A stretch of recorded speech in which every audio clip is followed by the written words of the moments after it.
भरपूर दिवसाची आतुरता होती आमचे सौरभ डॉक्टर ट्रॅक्टर कधी घेत आहे, पण फायनली त्यांनी आज ट्रॅक्टर घेतला। पण मी जेव्हा व्हिडिओ काढायला चालू करणार ना, ते 100% पुरीनवाणी लाजणार आणि 2-3 शिव्या देणार। डॉक्टरची चर्चा तुम्हाला सांगतो अख्ख्या गावात नाही तर अख्ख्या जिल्ह्यात होते। कसा आहे मग त्यांचा ट्रॅक्टर? नवीन ड्रायव्हर आहे पण शिकल हळूहळू। अख्ख्या उन्हाळ्यात कातोरे पाटील काय काश्मीरला गेलते काय माहिती बर्फ भरायला, ते आता उन्हाळा संपल्यावर खत भरायला आले।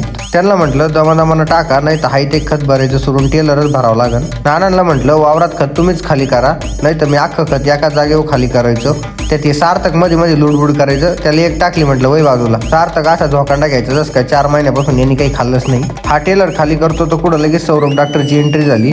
त्यांना ब्लॉग चालू केल्यावर काय लाज वाटते काय माहिती। तुम्हाला खोटं नाही सांगत, भरपूर वेळेस सौरभ डॉक्टरला मी नाही का ब्लॉग मध्ये घेतले, पण जेवढ्या वेळेस ब्लॉग मध्ये घेतले ना तेवढे सौरभ डॉक्टरनी मला ब्लॉक करेले। येताना काय सौरभ डॉक्टरनी पेढे काय आणले नाही, पण म्हटलं नवीन ट्रॅक्टर आणलेला आहे, आपण घरी जाऊन त्याची पूजा करू। घरी मस्तपैकी ट्रॅक्टरची पूजा करून घेतली। सौरभ शेट्टी एका साईडला जाऊन काय करताय काय माहिती। डॉक्टरनी ट्रॅक्टर दाखवायला नाही आणला, तर त्यांना नांगर न्यायचा होता म्हणून आणला होता। आमचं डॉक्टर बी लय हुशार हो, जेव्हा काम असन तेव्हाच येणार। डॉक्टरना पेढे तशी बी आणले नव्हते, पण म्हटलं आज डॉक्टरचा आपण घामच काढू। नांगर तोडता जवळपास डॉक्टरला अर्धा तास लागला। शेठनी नवीन ट्रॅक्टर घेतलाय, पण नांगरायचं कसं हे माहित नव्हतं। म्हटलं बसा ट्रॅक्टरवर शिकवतो। आपलं थोडं राहिलं होतं नांगरायचं, शिकवता आपण ते नांगरून बी घेतलं सगळं। डॉक्टरला म्हटलं दमादमाना ट्रॅक्टर घेऊन जा, एक तर नवीन ट्रॅक्टर आहे आणि ट्रॅक्टरवर पण नवीन ड्रायव्हर बसलेला आहे। कातोरे पाटीलला लय नाराज होते, ते म्हणजे मला व्हिडिओ दाखव काढलेले, नाही तर मी DPO जाऊन चढन। सौरभ डॉक्टर आणि कातोरे पाटील एकाच माळीची मनी आहे, कारण जेव्हा मी कॅमेरा चालू करणार ना दोघं बी असे लाजतात ना पोरीवानी। चला मग काय आम्ही घेतो खत भरून, परत कातोरे पाटलांना हिमालयात जायचंय JCB घेऊन।